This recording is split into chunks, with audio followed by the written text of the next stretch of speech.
Conference রুমে মুখোমুখি বসে আছে ইয়াসমিন আর নূর। তার পাশে আমজাদ চৌধুরী ও মিয়া সানভি বসে আছে। সবার মুখে চিন্তার ছাপ থাকলেও নূর স্বাভাবিকভাবে কিছু একটা ভেবে যাচ্ছে। আজ সকাল থেকে শেয়ার বাজারে তাদের শেয়ারের রেট কমছে। এভাবে চলতে থাকলে কোম্পানি অনেক বড় লসের মুখে পড়বে। বড় বড় কোম্পানিগুলো তাদের প্রোডাক্ট কম দামে ছেড়ে দিচ্ছে। সবার কোম্পানিতে ইনভেস্ট করেছে আর এস কোম্পানি তাই আজ সকালে মিটিং ডেকেছে। নূর চৌধুরী গ্রুপ অফ ইন্ডাস্ট্রিজের এমডি হিসাবে ইয়াসমিন আর আমজাদ চৌধুরী এখানে উপস্থিত হয়েছে। ইয়াসমিন একটু পরপরই হাই তুলছে। আজ একটা সমাবেশ আছে তার। এভাবে বসে থেকে সময় নষ্ট করার সময় নেই তার। বিরোধী দল আজ একটা ঝামেলা পাকাবেই, সেভাবে প্রস্তুতি নিয়ে যাচ্ছে সে। নিজের হিংস্রতা যতটাই সম্ভব লুকিয়ে রাখে সে। আবার এক বেরসিদ বাদুড়ছানা এসে জুটেছে। না, আর ভালো হলো না। আফসোসের শেষ তুলল ইয়াসমিন। আমজাদ চৌধুরী প্রচুর ক্ষেপে আছে কামিনী চৌধুরীর উপর। ভালোবাসায় অন্ধ হয়ে আজ এই দিন ডেকে এনেছে সে। প্রথম দফায় লাগাম টেনে ধরলে বুড়ো বয়সে এসব দেখতে হতো না। ইয়াসমিন সপ্তমবারের মতো হাই তুলে জোরে বলল, আস্ত গফিরুল্লাহ। আমজাদ চৌধুরী ভুরু কুঁচকে তাকালো ছেলের দিকে। ইয়াসমিন সরল হেসে বলল, নতুন বর্জে কী খবর আপনার? দিনকাল কেমন চলে? আমজাদ চৌধুরী বিরক্ত হয়ে চোখ সরিয়ে নিলেন। নূর অমিকে কিছু কাজ বুঝিয়ে দিয়ে নিজের কেবিনে দেখা করতে বলল। অমি মুচকি হেসে সায় জানিয়ে চলে গেল। হঠাৎ ইয়াসমিন গম্ভীর গলায় নূরকে ডাকল, নূর। কি হয়েছে? ভুরু কুঁচকে, তুমি আশিরানের কথা আগে থেকে জানতে? শীতল গলায়।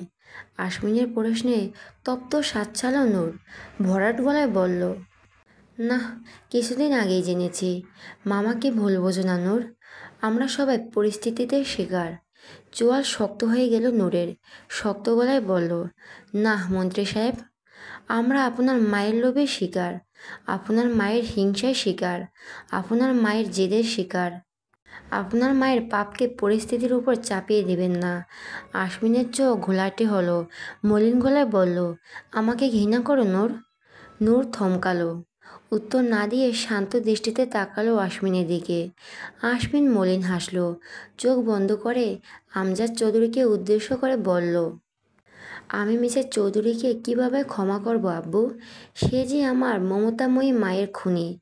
তার মধ্যে বাস করা আমার আম্মুকে সে মেরে ফেলেছে। সে এখন শুধু কামিনী চৌধুরী, তার আর কোনো পরিচয় নেই। বিশাল কনফারেন্স রুমে 3 জন মানুষের নীরবতা তাদের হারানো বিশালতা জানিয়ে দিচ্ছে। এত কিছুর পরেও তুমি তাকে কিভাবে এত ভালোবাসো আব্বু? আমজাদ চৌধুরী হাসল। ছেলের দিকে তাকিয়ে ক্লান্ত গলায় বলল, তোমরা তার বিনাশিনী রূপকেই চেনো, আর আমি তাকে নিজের একমাত্র কাছের মানুষ হিসাবে চিনি। যে বিদেশের মাটিতে আমার একমাত্র আশ্রয় ছিল, আমার কান্নায় যে কাঁদত, আমার হাসিতে যে হাসত, আমার উদ্দীপনতায় যে বিষণ্ণ হয়ে যেত, আমার খারাপ সময়ে 1 মিনিটের জন্য যে আমার হাত ছাড়েনি। তার প্রতিশোধের আগুন উন্মাদ হওয়ায় আমি কিভাবে তার হাত ছেড়ে দিতাম বলো? প্রত্যেকটি ঘটনায় দুটো দিক আছে বাবা, কারণ সারা এই পৃথিবীতে কিছুই ঘটে না। তোমার মা তার জায়গায় ঠিক, আবার তোমাদের জায়গায় সঠিক, তবে যা ঘটেছে তা ঠিক নয়। আমি শুধু তোমাকে একটা কথাই বলতে পারি বাবা, তোমার আম্মু যতই অন্যায় করুক না কেন, আমি তাকে ভালোবাসি। আমার এই ছোট্ট জীবনের চেয়েও বেশি ভালোবাসি।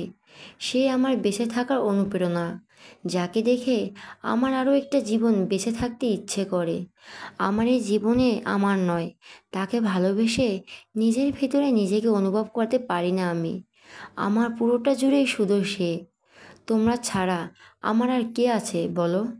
তুমি হয়তো ভাবছো আমি কেন তোমার মাকে সঠিক পথে নিয়ে এলাম না। তাহলে শুনে রাখো বাবা, তোমার মা বেঁচে আছে এই প্রতিশোধের তাগিদে। রাফসান ভাই তার নিজের কর্মফল ভোগ করেছে, ভাবিও বাদ যায়নি, কামিনীও করবে, আমিও করছি। একটা কথা জেনে রাখো বাবা, এক সময়ের আঘাতগুলো এক কামিনী এখন ফিরিয়ে দিচ্ছে। সে সুস্থ নয় আব্বু। আমি জানি। হালকা হেসে সামনে ঝড় আসছে, সামলে নিতে পারবে। আমি জানি যাকে ভালোবাসবে তাকে শত চেষ্টার পরও ঘৃণা করতে পারবে না, হোক সে উন্মাদ, পাগল, ভয়ঙ্কর অপরাধী। আর এখানেই আমার ব্যর্থতা। অতীত খুঁজতে যেও না বাবা, অতীত খুঁজতে গেলে আমাকে হারাবে। আমজাদ চৌধুরী নিঃশব্দে চলে গেলেন। নূর আমজাদ চৌধুরী কোনো কথাই বুঝতে পারেনি কি এমন করছিল তার বাবা, যার জন্য কামিনী চৌধুরী আজ এভাবে হিংস্র হয়ে উঠেছে। আশমিন চোখ বন্ধ করে গায়ে নিয়ে বসে আছে। এত ক্ষমতা, এত টাকা, অভিজাত্য দিয়ে কি হবে? যেখানে দম বন্ধ হয়ে আসে, চারদিকে শুধু কষ্টের হাতছানি। সানভি নক করে বলল, সবাই চলে এসেছে ম্যাম, ভেতরে পাঠিয়ে দাও। ওকে। সানভি চলে যেতেই সোজা হয়ে বসলো আশমিন। নূর পেপারগুলো চেক করে আশমিনের দিকে এগিয়ে দিল। অফিসের মধ্যে কি শুরু করলে? এখানেও লাভ লেটার দিতে হবে? তোমাকে নিয়ে আর পারি না। কেন যে এত ভালোবাসো আমাকে? হয়ে গেছে। দাঁতে দাঁত চেপে আশমিন হতাশায় শ্বাস ফেলে বলল, হলো আর কই, তুমি তো সুযোগই দিলে না। এরকম একটা বউ রেখে আমি শুকিয়ে মরছি। দেখো, এইমাত্র 2 গ্রাম শুকিয়ে গেলাম। আল্লাহ, কে ভয় করো নূর? এমন জনদরদি মন্ত্রীকে তুমি বউ শূন্যতায় শুকিয়ে মারছো। আল্লাহ সহ্য করতে পারবে না। এখনো সময় আছে, পাশের রুমে চলো, বাসর দিনটা সেরে ফেলি। নূর চিৎকার দিয়ে বলল, চুপ করুন অসভ্য লোক, আপনার মুখে আমি পিন মেরে দেব। সারাক্ষণ আজে বাজে কথা। আরেকটা কথা বলে বেইলি রোডে দাঁড় করিয়ে আখের রস বিক্রি করাবো, তখন মন ভরে জনসেবা করবেন আর নিজেকেও ভিজিয়ে রাখবেন। অশ্লীল। নূরের রক্তিম ফেস দেখে আশমিন আর কিছু বলল না, তাড়াতাড়ি ফাইল লেখায় মনোযোগ দিল। আপনাদের এখানে ডাকার কারণ আপনারা সবাই জানেন। নিয়ম অনুযায়ী আপনারা আমাদের সাথে যার চুক্তি ভঙ্গ করেছেন, আমাদের কোম্পানিকে ইনফর্ম না করে নিজেদের প্রোডাক্ট নির্ধারিত মূল্যের চেয়ে অর্ধেক দামে ছেড়ে দিয়েছেন। কন্ট্রাক্ট পেপার উল্লেখে আছে যে কোনো বড় ধরনের সিদ্ধান্ত নেওয়া হলে সবার মতামত নিয়ে নিতে হবে। চেয়ারম্যান যা সিদ্ধান্ত নেবে তাই চূড়ান্ত হিসাবে গণ্য হবে। আপনাদের কোম্পানি আমার কোম্পানির অর্ডারে আছে। আমাকে না জানিয়ে প্রোডাক্ট লঞ্চ করে দিয়েছেন, তাই আজ থেকে আপনার আর এস কোম্পানি থেকে কোনো কাঁচামাল পাবেন না। আমাদের কোম্পানি থেকে আপনাদের আলাদা করে দেওয়া হলো। আগামী 10 দিনের মধ্যে আমাদের সমস্ত ইনভেস্টমেন্ট ব্যাক করবেন, না হলে আইনি ব্যবস্থা নেওয়া হবে এবং আপনাদের কোম্পানি সিল করে দেওয়া হবে। সবার কপালে সূক্ষ্ম ঘামের রেখা দেখা দিয়েছে। নূরের তেজি মুখের দিকে তাকিয়ে কথা বলার সাহস হচ্ছে না কারোর। অমি সবার হাতে একটা করে নোটিশ ধরিয়ে দিল। এতগুলো টাকা একসাথে ফিরিয়ে দেওয়া কোনোভাবেই সম্ভব না। আসিয়ানের হুমকিতে পরেই তারা প্রোডাক্ট কম দামে বাজারজাত করেছে। প্রথমে এত লস, এখন এত টাকা।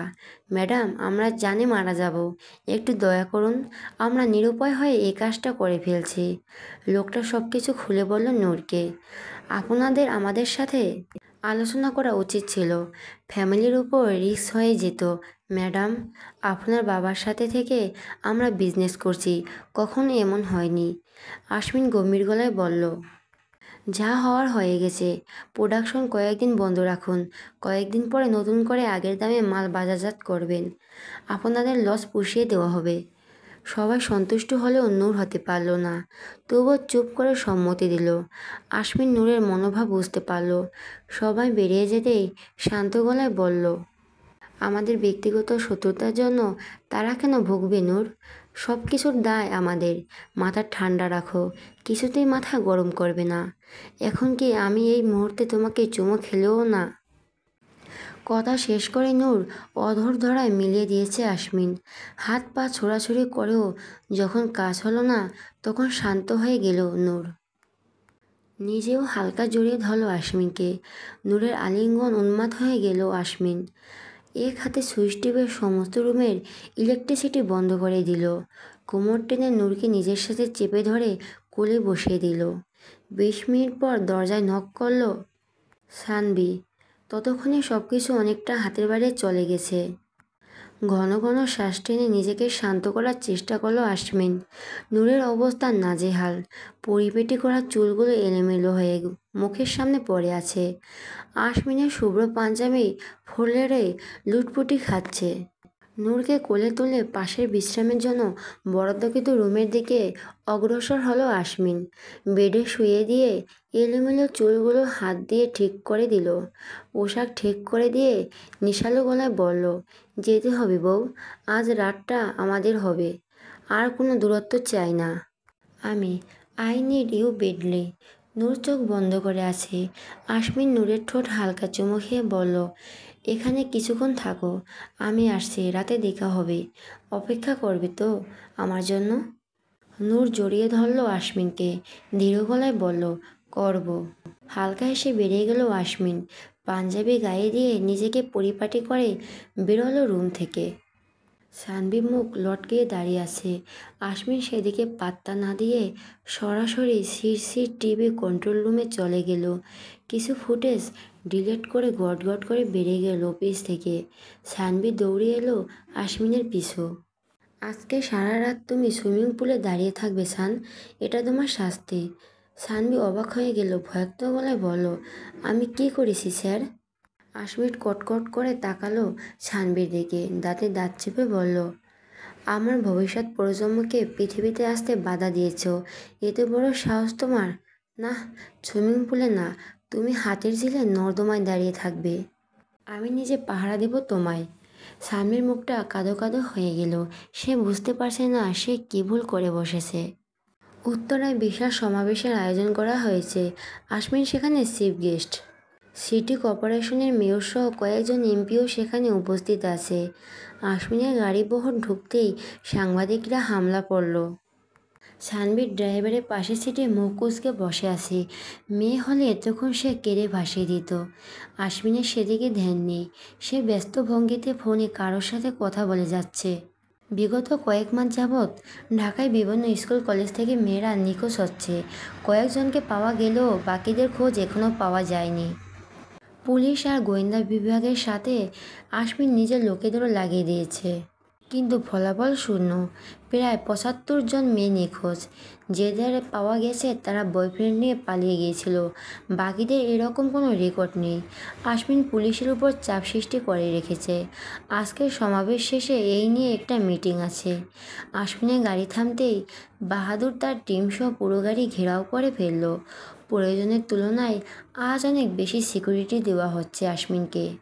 রাজনীতিবিদের উপর এরকম জনসমাগমের সবচেয়ে বেশি হামলা হয়। নূর নিজের সিকিউরিটির টিমও পাঠিয়ে দিয়েছে আশমিনকে অগোচরে। আশমিনের উপর রাগটা কমে এসেছে নূরের। আশমিন কানাডা থাকা অবস্থায় আমজাদ চৌধুরী তাকে সব কিছু খুলে বলেছে। কামিনী চৌধুরী করা কীর্তি আর আশিয়ান অমির ব্যাপারে সব জানে নূর। বাগরুদ্ধ হয়ে শুনেছিল সব। তাই আশিয়ানকে দেখে সে অবাক হয়নি। হোটেল রুমে সে মেয়ের ঘটনার পিছনে লারার হাত আছে, আর তাকে সাহায্য করেছে কামিনী চৌধুরী। উদ্দেশ্য ছিল শুধু নূরকে আর আশমিনকে জীবন থেকে সরানো। এতটা ঘৃণা কেন করেন কামিনী চৌধুরী, তার উত্তর পায়নি নূর। আশমিনকে ড্রাগ দেওয়া হয়েছিল সেদিন। সানভীর সময় মতো না পৌঁছালে আশমিনের রাজনৈতিক কেরিয়ার ধ্বংস হয়ে যেত সেদিন। সেই মুহূর্তে মাথার খুন চেপে গিয়েছিল নূরের। আমজাদ চৌধুরী থামিয়েছে তাকে। এখনও অনেক কিছু খোলসা হওয়া বাকি। তাই কামিনী চৌধুরীকে নিজের মতো ছেড়ে দিতে হবে। সব কিছু শুনে নিজেকে শান্ত করেছে নূর। মনে মনে প্রতিজ্ঞা করেছে কামিনী চৌধুরীর বুকে প্রথম গুলিটা সেই করবে। শুধু সময়ের অপেক্ষা। নূরের আশমিনের উপর রাগটা এখন আর এতটা প্রখরভাবে নেই। সে নিজেও চায় জীবনটাকে গুছিয়ে নিতে। আশমিনকে টাইট দেওয়ার জন্য সারা জীবন পড়ে আছে। আশমিন মনোযোগ দিয়ে ফোনে কিছু একটা করছে। সানভি ভয়ে ভয়ে বলল, স্যার। আশমিন ভুরু কুঁচকে তাকালো সানভির দিকে। তারা এখনও গাড়ির ভেতরে অবস্থান করেছে। ভিড় নিয়ন্ত্রণে আসলে গাড়ি থেকে নামবে। সানভি ইতস্ত করতে করতে বলল, আপনার পাঞ্জাবিটা চেক করা দরকার। আশমিন এক ভুরু উঁচু করে তাকালো সানভির দিকে। সানভি ফোনে একটা ছবি তুলে আশমিনের দিকে এগিয়ে দিল। আশমিন ছবি দেখে হালকা হাসলো। প্রিয়তমার দেওয়া চিহ্ন জ্বলজ্বল করছে তার পাঞ্জাবিতে। ভালোবাসার মুহূর্তগুলো মনে করতে কটমট করে তাকালো সানভির দিকে। সানভি বেলুনের মতো চুপসে গিয়ে আরেকটা পাঞ্জাবি এগিয়ে দিল আশমিনের দিকে। গাড়িতে সবসময় এক সেট কাপড় থাকে আশমিনের। তোমার শাস্তি আরও বাড়ানো হলো সান। বিয়ের পর তুমি একা হানিমুনে সুইজারল্যান্ড যাবে, এটা আমার পক্ষ থেকে তোমার বিয়ের গিফট। সানভি অসহায় চোখে তাকালো আশমিনের দিকে। সামান্য একটা পাঞ্জাবি চেঞ্জ করতে বলার অপরাধে তাকে একা একা সুইজারল্যান্ডের হানিমুনে যেতে হবে। সানভি দুঃখী দুঃখী গলায় বলল, বউ খুব রাগ করবে স্যার। আশমিন সেদিকে পাত্তা দিল না, পাঞ্জাবি চেঞ্জ করে ফেলল। গায়ের পাঞ্জাবি সানভির হাতে দিয়ে বলল, এটা এভাবে আমার কাবার্ডে রেখে দিবে। সানভি মাথা দুলিয়ে সায় জানালো। বাহাদুর দরজা খুলতেই ইয়াসমিন গটগট করে বেরিয়ে গেল। সবার সাথে কথা বলে বিশ্রামের জন্য বরাদ্দকৃত রুমে চলে গেল। মন খুব বিক্ষিপ্ত হয়ে আছে। কপালে চিন্তার ভাঁজ পড়েছে আশমিনের। আশিয়ানের একটা ব্যবস্থা খুব তাড়াতাড়ি করতেই হবে। হাত পা বাঁধা না থাকলে এক গুলিতে কাহিনী খতম করে ফেলতো সে। বিরক্ততে মুখ তেতো হয়ে গেল আশমিনের। তার হাত পা বাঁধা থাকলে আশিয়ান নেই, সে যে কোন সময় আক্রমণ করতে পারে। চেয়ারে গায়ে দিয়ে বাঁকা হাসলো আশমিন, বিড়বিড় করে বলল, দুই একবার ছাড় পাবি ছোট ভাই। আমি আবার ভালো সাজার ঢং বেশিক্ষণ ধরে রাখতে পারবো না। আমি জন্মগত ব্যাড বয়। নূরের মুখোমুখি বসে আছে অমি। মলিন মুখে ইতস্ততার ছাপ স্পষ্ট। আমার উপর রেগে আছো অমি? অমি অবাক চোখে তাকালো নূরের দিকে। না না, কি বলছেন ম্যাম? আমি কেন রাগ করবো আপনার উপর? সত্যিটা আমরা দুজনেই জানি অমি। তুমি সব আগে থেকেই জানতে, সব সময় বড় ভাইয়ের মতো আগলে রেখেছো আমাকে। কখনো নিজের পরিচয় প্রকাশ করনি। একবার বোন বলে কাছে ডেকেই দেখতে, নিরাশ করতাম না তোমায়। আমার নিঃসঙ্গ সময় একমাত্র সাথী তুমি। ভাইয়া বলে জড়িয়ে ধরার অধিকার কি নেই আমার? অমি নিচের দিকে তাকিয়ে নিজের চোখের পানি লুকাতে ব্যস্ত। ছোট বোনটাকে সে প্রচণ্ড ভালোবাসে, কিন্তু নিয়তি তাকে হাতে পায়ে বেড়ি পরিয়ে দিয়েছে। চাইলেও সে বুকে আগলে ধরতে পারেনি তার বোনকে। নিজের বাবার লাশের পাশে বসে দু ফোঁটা চোখের পানিও ফেলতে পারার অধিকারও তার ছিল না। অবৈধদের এত অধিকার থাকে না। আর পাঁচটা সাধারণ মানুষের মতো সে বাবার কবরে দুমুঠো মাটি দিয়েছে। নূর নিজের চেয়ার থেকে উঠে এসে এক পাশ থেকে জড়িয়ে ধরল অমিকে। যে নিঃস্বার্থভাবে সারা জীবন আগলে রেখেছো তাকে। অমি ফুপিয়ে কেঁদে উঠল, শক্ত করে জড়িয়ে ধরল বোনকে। নূর চোখ থেকে পানি ঝরছে। দুটো ভাই আছে তার, একজন শামুকের আবরণের মতো আগলে রাখে তাকে, আরেকজন মারার পায়তারা করছে। অমি নূরের মাথায় চুমু খেয়ে ভরাট কণ্ঠে বলল, আমার বোন তুই। স্বসম্পর্কে মানদণ্ড আমার যেমনই হোক না কেন, তোর ভাই সারা জীবন তোর সাথেই আছে। আশিয়ানকে নিয়ে ভাবিস না। সেও নিজের ভুল বুঝতে পারবে একদিন। আমরা দুই ভাই আগলে রাখবো তোকে। আমাদের ম্যাম হয়ে থাকবে তুই। তুই যে খুব আদরের বোন আমার। নূর শক্ত করে জড়িয়ে রইল তার ভাইকে। আর তার আপনজন, তারও ভাই আছে ভাবতেই বউ খুশিতে নেচে উঠল। আশমিন সবসময় শান্ত থাকতে পছন্দ করে। অতিরিক্ত রেগে গেলেও তার মুখোভয় থাকে শান্ত। সে শান্ত মানুষটা আজ কোনোভাবেই শান্ত থাকতে পারছে না। অস্থির হয়ে পা নাচিয়ে যাচ্ছে বারবার। পাশের কয়েকজন তার অস্থিরতা দেখে নিজেরাও অস্থির হয়ে উঠছে। বারবার জানতে চাইছে সে ঠিক আছে কি না।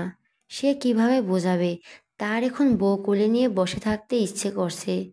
বিকেল 5টা বেজে গেছে। লম্বা বক্তৃতা শুনতে শুনতে কান পচে গেল। এদের মুখে শুধু বড় বড় কথা, কাজের বেলায় ঠন ঠন ঘন্টা। নিজের বিরক্তি প্রকাশ করে ফেলল আশমিন। গম্ভীর গলায় বলল, নিজের বক্তব্য ছোট করুন। অপ্রয়োজনীয় কথার দরকার নেই। যতটুকু প্রয়োজন ততটুকু বলুন। সবার বক্তব্য শোনার পর আশমিনের কপাল চিন্তার ছাপ পড়ল। এভাবে চলতে থাকলে পরিস্থিতি হাতের বাইরে চলে যাবে। ঢাকা শহরের এমনকি মব স্থলের প্রত্যেকটি স্কুল কলেজের সামনে দুজন করে পুলিশ মোতায়েন করুন। সংবাদ সম্মেলন করে বাবা মা এবং স্কুল কলেজ কর্তৃপক্ষকে সাবধান করে দিন। স্কুল কলেজে থাকাকালীন শিক্ষকেরা এবং বাইরে থাকাকালীন বাবা মায়েরা যেন তাদের সন্তানের উপর কড়া নজরদারি রাখে। সরকারের একার পক্ষে সম্ভব নয়, তাদেরকেও সতর্ক থাকতে হবে। যেহেতু স্কুল কলেজ থেকেই বেশি অপহরণ হচ্ছে, সেহেতু সেদিকেই বেশি খেয়াল রাখুন। স্টুডেন্ট সাজিয়ে আপনাদের কিছু টিম মেম্বার পাঠিয়ে দিন। হাত ফসকে যাবে কোথায়, ঠিক এসে জালে আটকে পড়বে। নিজেদের দায়িত্ব নিষ্ঠার সাথে পালন করবেন। দায়িত্ব অবহেলা করলে কেউ ছাড় পাবে না। মিটিং শেষ করে আশ্বিন বেরিয়ে গেল। ঘড়িতে অলরেডি রাত 10টা বেজে গেছে। ক্লান্তির শরীর ভেঙে আসছে। গাড়িতে বসে গা এলিয়ে দিল আশ্বিন। সোজা বাড়িতে যাবে সানভীর তাড়াতাড়ি গাড়ি ছাড়ার নির্দেশ দিল। আশ্বিনকে ক্লান্ত লাগছে খুব।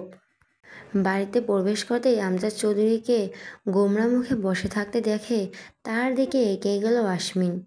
ঘড়ির কাঁটা 12টা, ঘরে যেতে 15 মিনিট বাকি আছে।